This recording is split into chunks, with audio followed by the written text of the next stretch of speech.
Hello friends, astrology a way to reality channel में एक बार फिर से आपका स्वागत है। दोस्तों, हमारी महादशा की श्रृंखलाओं को आगे बढ़ाते हुए आज हम बात करेंगे शुक्र की महादशा के बारे में। ये शुक्र की महादशा जो होती है, ये सबसे लंबी महादशा इसे कहा जाता है। और अगर काल पुरुष की कुंडली, जो कि विष्णु जी की कुंडली भी उसे कहते हैं, तो उसकी कुंडलियों में अगर दशांतर दशाओं का हम एनालिसिस देखें तो शुक्र की महादशा या सबसे आखिरी महादशा इसे कंसिडर किया जाता है सीक्वेंस में। तो जब कभी शुक्र की महादशा खत्म होगी, बाद में सूर्य की महादशा चलेगी, और फिर एक दो तीन चार ऐसे फिर एंड तक, जब तक शुक्र आता है तब तक महादशाओं का सीक्वेंस चलेगा, और शुक्र की महादशा ये अंतिम महादशा होगी। तो बात करते हैं शुक्र की महादशा के बारे में। उससे पहले हम बात करेंगे कि शुक्र ये क्या है। शुक्र ये तुम्हारे बॉडी में एक जो तुम्हारा आर्ट, म्यूजिक, ड्रामा, इन सब बातों के ऊपर हमारा जब माइंड जाता है, या तो फिर तुम्हारे लाइफ में फेमिनाइन एनर्जी जिसे कहते हैं, स्त्रियों का जो हस्तक्षेप है तुम्हारे लाइफ में, तो इन सब बातों के ऊपर शुक्र जब एक्टिव होता है तो ये सब बातें इंसान के लाइफ में धीरे धीरे एक्टिवेट होने शुरू हो जाती है। इंसान का इंक्लिनेशन जो होगा माइंड का, वो आर्ट, म्यूजिक, ड्रामा, लग्जरीज, तुम्हारा पैशन, जिसे जो तुम्हारा एक हॉबी होता है, उस हॉबी को तुम धीरे धीरे डेवलप करके उसको एक पैशन में आप कन्वर्ट करते हो, तो वो पैशन शुक्र उसको रिप्रेजेंट करता है। और वो पैशन जब आता है तो ऑटोमेटिक उसे फॉलो करने के बाद इंसान के पास पैसे का भी संचय होने लगता है। तो ऑटोमेटिक ये शुक्र तुम्हारे लाइफ में धीरे धीरे पैसा, लग्जरी, ये सब बातें लाना शुरू करता है। तो feminine energy, art, music, drama, luxurious life, passion, इन सब बातों का रिप्रेजेंटेशन शुक्रदेव करते हैं। और शुक्र को जो वैदिक एस्ट्रोलॉजी है, उसमें शुक्र को दैत्य गुरु का एक मान प्राप्त है। दैत्यों के गुरु, ऐसा शुक्र को कहा जाता है। तो नेचुरल सी बात है कि शुक्र की जो मित्रता होगी, वो जो दैत्य प्लैनेट्स है, यानी कि निगेटिव प्लैनेट्स जिसे हम शनि, राहु, केतु, इन सब ग्रहों से उसकी मित्रता नेचुरली रहेगी। तो शुक्र के मित्र शनि एक अच्छा मित्र है शुक्र का। राहु केतु के साथ में हालांकि वो ग्रहण योग भी बनता है, शुक्र के ऊपर वो निगेटिव इम्पैक्ट भी डालते हैं, लेकिन कुछ अच्छे परिणाम भी देखे गए हैं। तो इन ग्रहों के साथ शुक्र की अच्छी फ्रेंडशिप है।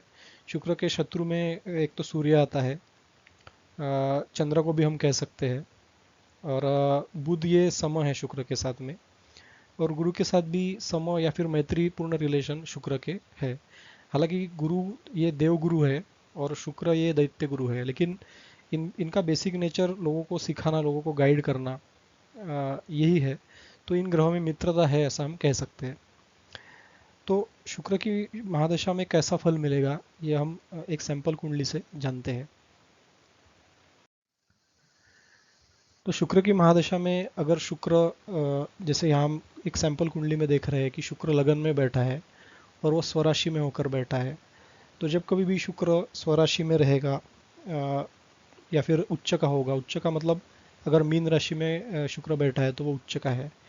तो सातवीं राशि तुला, सेकंड राशि वृषभ, और 12वीं राशि मीन, इसमें अगर शुक्र रहेगा तो शुक्र को बल मिलता है।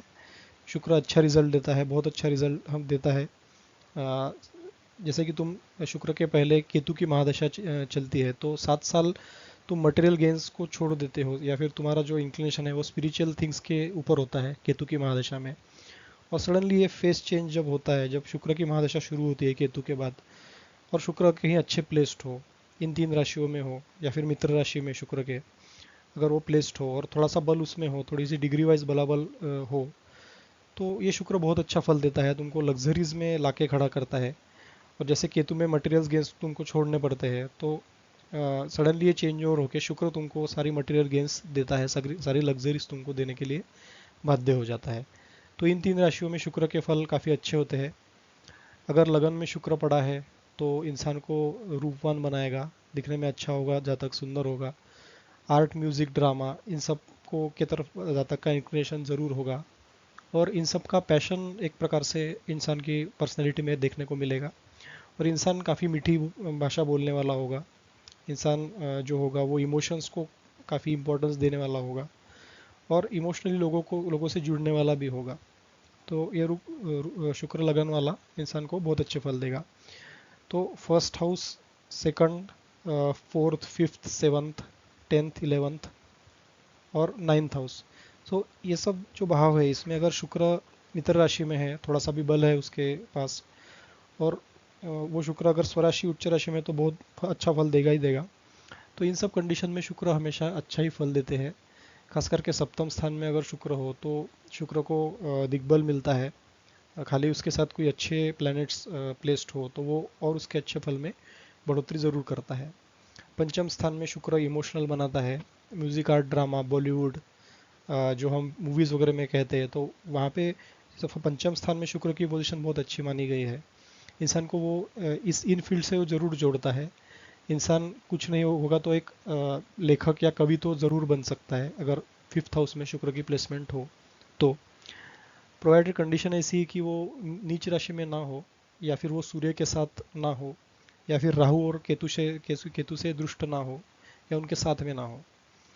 तो अगर सूर्य के साथ शुक्र है अगर, तो वो सूर्य उसकी तेज को कम कर देगा शुक्र की, और शुक्र को अस्त कर देगा। अगर वो 6-7 डिग्री कंजंक्ट में है सूर्य के साथ में, तो डेफिनेटली उस समय हमको शुक्र को बल देना पड़ेगा। शुक्र को बल देने के लिए हमको उसका डायमंड धारण करना ज़रूरी है वो केस में, या फिर वाइट ओपल जिसे हम कहते हैं, तो उसे भी आप धारण कर सकते हो। क्योंकि डायमंड खरीदने की हर एक की एक कैपेसिटी नहीं होती, क्योंकि डायमंड बहुत महंगा मिलता है। तो वाइट ओपल जो काफ़ी सस्ता भी है, 700, 800, 900 रुपये से, तो उसे भी पहन के आप शुक्र के फल प्राप्त कर सकते हो, शुक्र को अच्छा कर सकते हो। चतुर्थ स्थान में अगर शुक्र है, चंद्र के साथ में है, तो माता का प्रेम बहुत मिलेगा, माता से इंसान जुड़ा रहेगा, और इंसान माता के द्वारा आर्ट, म्यूज़िक, ड्रामा में एंटर करेगा, और उसके हिसाब से बिजनेस भी कर सकता है। तो माता का एक बहुत अच्छा रोल होगा अगर चतुर्थ स्थान में शुक्र है तो। और अगर चंद्र भी है तो माता का प्रेम इंसान को बहुत मिलेगा। सप्तम स्थान में शुक्र है तो इंसान का जो लाइफ पार्टनर है वो काफ़ी सुंदर मिलेगा, उसे भी इन सब चीज़ों का शौक होगा, आर्ट, म्यूज़िक, ड्रामा में वो ग्रो करेगा, और फिर एक प्रकार से एक रोमांटिक सा पार्टनर इंसान को लाइफ में मिलेगा, क्योंकि शुक्र रोमांस इन सब बातों को भी रिप्रेजेंट करते हैं। नवम स्थान में शुक्र है तो भाग्य को ऑब्वियसली अच्छा बनाएगा। दशम स्थान में है तो इंसान के जो कर्म रहेंगे वो इन सब बातों से जुड़े रहेंगे जिनको शुक्र रिप्रेजेंट करता है। और 11वें भाव में रहेगा शुक्र तो वो इंसान को काफ़ी गेन्स देगा, खास करके वो मित्र राशि में है या स्वराशि में उच्च का है, तो काफ़ी सारे गेन्स इंसान को लाइफ में ज़रूर मिलेंगे, और लग्जरीज भी इंसान भोगने के लिए बाध्य हो जाएगा। तो शुक्र की महादशा का जो पीरियड है, शुक्र कैसे भी प्लेस्ड हो, वो लगभग एवरेज से लेके अच्छा फल ही देता है। बुरा फल वो एक 5-10% बुरा फल दे सकता है।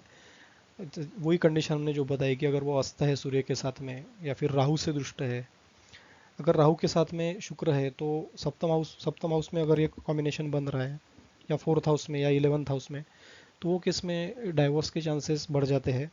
क्योंकि शुक्र जो है तुम्हारा पैशन है, राहु ऑब्सेशन है, तो राहु शुक्र को के ऊपर कंट्रोल ले लेगा एक केस में, और इंसान की जो फेमिनाइन अट्रैक्शन या फिर एनर्जी होगी वो बैड थिंग्स में वो लाके खड़ा करेगा, वो एक्स्ट्रा मैरिटल अफेयर जरूर बनाएगा, और वो केस में फिर कोर्ट के कचहरी के चक्कर, डाइवोर्स के चक्कर भी हो सकते हैं। तो इन हाउसेस में राहु और शुक्र साथ में है तो इंसान को सचेत रहने की आवश्यकता है। अगर केतु के साथ में शुक्र है, अगर 7th हाउस में, 5th हाउस में है, तो वो केस में फिर इंसान का जो माइंड रहेगा वो शादी के ऊपर नहीं रहेगा, शादी के ऊपर इंसान का फोकस नहीं रहेगा। इंसान की एक वैराग्य की भावना रहेगी कि मैं शादी ना करूं, या फिर कभी शादी होगी भी नहीं, ऐसा भी हो सकता है। अगर कर भी लेता है तो फिर उसका इतना इंटरेस्ट नहीं लगेगा। तो ऐसे कुछ फल हमको प्राप्त हो सकते हैं अगर केतु के साथ में शुक्र है तो। साथ ही साथ इंसान को स्पिरिचुअलिटी में शुक्र लाके खड़ा करेगा। हम देखते हैं कि काफ़ी सारे लोग आर्ट ऑफ लिविंग ज्वाइन करते हैं, तो उनका शुक्र अच्छा होता है, लेकिन वो केतु से दुष्ट हो जाए तो ये सब स्पिरिचुअलिटी थिंग्स वो शुक्र कराएगा। अगर शनि के साथ में शुक्र है तो डिसिप्लिन के साथ इंसान को रहना पड़ेगा। वो तुम्हारी लाइफ में मतलब फेमिनाइन एनर्जी ज़रूर लाएगा, लेकिन वो इंसान को डिसिप्लिन सिखाने के लिए होगा। कुछ ऐसे स्त्रियों के साथ आपके संबंध बनेंगे कि जो आपको डिसिप्लिन सिखाए, कुछ लेसन लाइफ में दे, और फिर उसमें से टीच करके इंसान को आगे बढ़ाए, तो वो भी एक अच्छा कॉम्बिनेशन है। तो क्योंकि शुक्र शनि में एक दूसरे के साथ मित्रता भी है, तो अच्छा फल देगा वो। और सिखाएगा भी, दोनों भी है। शनि का स्वभाव जस्टिस देना है, तो वो इंसान को जस्टिस दिला के वो सिखाएगा, फिर अच्छे कर्म कराएगा। तो ये सब योग है शुक्र के साथ में। लेकिन ओवरऑल शुक्र का जो फल है वो 20 साल का अच्छा फल रहेगा। आई विश कि हर एक के लाइफ में, पर्सन के लाइफ में अगर शुक्र की महादशा आती है तो वो काफ़ी इंसान के लिए अच्छा है। क्योंकि शुक्र ऐसे पूरा करते हुए तो बहुत कम देखे गए हैं, हार्डली 1-2% ही हम कहेंगे जो कंडीशंस हमने बताई उसमें। लेकिन अधिकतम चीज़ों में शुक्र की महादशा ये अच्छी ही जाती है। इंसान को कंफर्ट्स, लग्जरी देने वाली शुक्र की महादशा होती है। तो थोड़ा सा भी शुक्र में बल है तो इंसान, अगर वो केस में बहुत गरीब है और केतु की 7 वर्ष की महादशा में उसने काफ़ी हर्डल्स देखे हैं, लेकिन जब जब कभी शुक्र की महादशा उसके बाद स्टार्ट होगी तो कम से कम कमाने वाला भी इंसान अच्छा कमाई कर लेगा शुक्र की दशा में, और वो एक लग्जरी लाइफ जीने के लिए बाध्य हो जाएगा। तो अब बात करेंगे कि शुक्र की महादशा जो 20 साल की है वो कैसी, किस प्रकार से होती है। बात करते हैं शुरू में शुक्र की महादशा में शुक्र की अंतर्दशा कैसा फल देती है। शुक्र अगर लगन में बैठा है, fourth 4th house, 5th house, 7th house, 9th house, 10th house में अगर शुक्र बली होकर बैठा है तो धन की प्राप्ति अवश्य होगी। श्रेष्ठ कर्मों में वो लिप्त रहेगा, उसे पुत्र प्राप्ति भी होगी, पुत्री प्राप्ति भी होगी, क्योंकि शुक्र पुत्री को भी रिप्रेजेंट करते हैं। उसका कल्याण, मान सम्मान में वृद्धि होगी, और अकस्मात धन प्राप्ति के भी योग बनेंगे अगर इन हाउस में शुक्र प्लेस्ड है तो। अगर वो 6वें 8वें 12वें भाव में हो लगन से, या फिर शुक्र से 6वें 8वें 12वें भाव में कोई मतलब शत्रु प्लैनेट हो, या नीच शुक्र का, नीच का शुक्र हो, तो वो केस में थोड़े कष्ट भोगने पड़ेंगे। आकस्मिक मृत्यु के योग भी बनेंगे। रोगों से इंसान ग्रसित हो सकता है। अगर 6th हाउस में प्लेस्ड हो तो कुछ छोटे मोटे प्रकार के रोग वो दे सकता है। हालांकि कुछ बुरा तो वो नहीं करेगा, क्योंकि शुक्रदेव बुरा करने के लिए प्रसिद्ध नहीं है। वो इंसान को छोटी मोटी बीमारी जरूर देंगे 6th हाउस में प्लेस्ड है तो। स्वराशि का शुक्र हो तो जातक नवीन संघ का निर्माण जरूर करता है। उसकी सोच ऐसी डिफरेंट हो जाती है, और वो उसका जो भी क्षेत्र है उसमें वो कुछ नए सोच से आगे बढ़ता है। तो ये फल है शुक्र की महादशा में शुक्र की अंतर्दशा का। उसके बाद शुक्र की महादशा में सूर्य की अंतर्दशा का क्या फल होता है। अगर सूर्य स्वराशि का हो अथवा मतलब द्वादश से 1st 4th 5th 7th 9th 10th house में हो तो ज़रूर धन लाभ होगा, मान सम्मान में बढ़ोतरी होगी, शासन में, सेंट्रल गवर्नमेंट में इंसान को पद मिल सकता है, और वो परिजनों से सुख उसको भोगने को मिलेगा। यदि वो द्वादश मतलब शुक्र से अगर 6वें 8वें 12वें भाव में अगर वो हो सूर्य, तो पीड़ा देगा, चिंता देगा, कष्ट, रोग भी दे सकता है, और इस दिशा में कलह, संताप और दारिद्र्य के योग भी बन जाएंगे। तो पूरे उल्टे फल प्राप्त होंगे जो हमने पहले देखे थे सूर्य की अंतर्दशा में। बाद में आती है चंद्र की अंतर्दशा। चंद्र अगर उच्च राशि स्वराशि में हो तो जातक को स्त्री सुख, धन लाभ जरूर कराएगा, पुत्री प्राप्ति कराएगा, क्योंकि चंद्र जो है और शुक्र जो है वो दोनों भी फीमेल प्लैनेट्स कहे जाते हैं। तो स्त्री सुख का होना, पुत्री सुख का होना, ये एक बाध्य सा योग बन जाता है। तो आपको कन्या संतान होने के चांसेस बढ़ जाएंगे, उन्नति होगी, और उच्च पद की प्राप्ति जरूर होगी, लाभ होगा। ये सब चंद्र की अंतर्दशा में होगा। और वही सब उल्टे फल मिलेंगे अगर वो 6वें 8वें 12वें में हो शुक्र से, या फिर लगन से 6वें 8वें 12वें में चंद्र बैठा हो, तो नाना प्रकार के कष्ट भोगने पड़ सकते हैं। मेंटल स्ट्रेस भी होगा, क्योंकि चंद्र माइंड को रिप्रेजेंट करता है। मंगल की अंतर्दशा शुक्र की महादशा में कैसा फल देगी। अगर 1st house, 4th house, 5th 7th 9th 10th 11 में मंगल बली होकर बैठा है तो इंसान की स्थिति, आर्थिक स्थिति अच्छी रहेगी। इंसान जो भी डिसाइड करेगा उसे वो प्राप्त करके रहेगा। स्थान मतलब उसका जो है पदोन्नति ज़रूर मिलेगी, और भूमि से रिलेटेड कोई अच्छा डिसीजन इंसान ज़रूर लेगा, क्योंकि मंगल भूमि को रिप्रेजेंट करते हैं। तो कोई लैंड अच्छा लेने का योग इसमें ज़रूर बनेगा। अगर वही 6वें 8वें 12वें में मंगल हो तो रोग, कष्ट, धननाश और मकान की हानि, यानी लैंड से भी लॉस होना, ऐसे उल्टे परिणाम मिलेंगे। बात करते हैं शुक्र में राहु की अंतर्दशा क्या फल देती है। अगर राहु पहले, चौथे, 5वें, 7वें, 9वें, 10वें या 11वें भाव में बली होकर बैठा है, डिग्री वाइज बलाबल है उसमें, तो कार्य सिद्धि और व्यापार में लाभ मिलेगा, सुख प्राप्त होगा, धन ऐश्वर्य की प्राप्ति ज़रूर होगी। अगर छठे आठवें बारे में हो तो नाना प्रकार के कष्ट होंगे। जैसे कि हमने देखा कि राहु और शुक्र है तो वो डाइवर्स के योग भी बन सकते हैं वो केस में, और इंसान को वो केस में सचेत रहना चाहिए, बुरी चीज़ों से जितना यथासंभव बचे। बात करेंगे गुरु की अंतर्दशा कैसा फल देगी शुक्र की महादशा में। वही अगर गुरु first house, fourth house, fifth, seven, nine, tenth, 11th में अगर गुरु बली होकर बैठा है तो पुत्र लाभ कराएगा, क्योंकि गुरु पुत्र के भी कारक है। कृषि या खेती संबंधी धन प्राप्ति जरूर होगी और यश प्राप्ति होगी, मातृ-पितृ सुख मिलेगा और बंधुओं से सम्मान जरूर प्राप्त होगा। वही अगर शुक्र से छठवें आठवें स्थान में है या फिर लगन से छठवें आठवें स्थान में गुरु बैठा है तो कष्ट मिलेगा, घर में चोरी होना, पीड़ा, हानि इत्यादि योग वो गुरु बना सकता है। अगर ये अंतर्दशा अगर गुरु के बाद में शनि की अंतर्दशा अगर आती है शुक्र में तो ये थोड़ा सा क्लेश देने वाला दशा हो जाएगी। हालांकि ये दोनों मित्र है परस्पर, लेकिन शनि शुक्र को कंट्रोल करने जाएगा और उसे थोड़े से मेंटल टेंशन, आलस्य, व्यापार में हानि, थोड़ा सा व्यय, ये सब चीज़ें वो कराएंगे और फिर बाद में अच्छे रिजल्ट देंगे। क्योंकि शनि का स्वभाव जो है वो पहले वो इंसान को जो सत्य परिस्थिति है उसके ऊपर लेके जाता है और फिर बाद में उसको धीरे धीरे अच्छे फल देने लगता है। तो ऐसे फलों की प्राप्ति शनि के अंतर्दशा में होगी। शुरू में थोड़ा कष्ट होगा, स्त्री पीड़ा, उद्योग हानि भी हो सकती है। वही द्वितीय या सप्तम में शनि हो तो बीमारी या अकाल मृत्यु के भी योग बन सकते हैं। तो इस अंतर्दशा में हमें सचेत रहने की ज़रूरत है। बात करेंगे बुध की अंतर्दशा कैसा फल देगी। बुध की अंतर्दशा ये अच्छा फल देगी शुक्र की महादशा में, क्योंकि शुक्र बुध एक दूसरे में के मित्र है और दोनों भी सौम्य ग्रह है। बुध भी एक सौम्य ग्रह है। तो अगर first, fourth, fifth, seven, nine, tenth house में बुध हो और बली होके बैठा हो या लग्नेश अच्छा हो केस में, और लग्नेश चतुर्थेश या पंचमेश से युक्त बुध हो तो साहित्यिक कार्यों द्वारा धन अर्जित किया जा सकता है।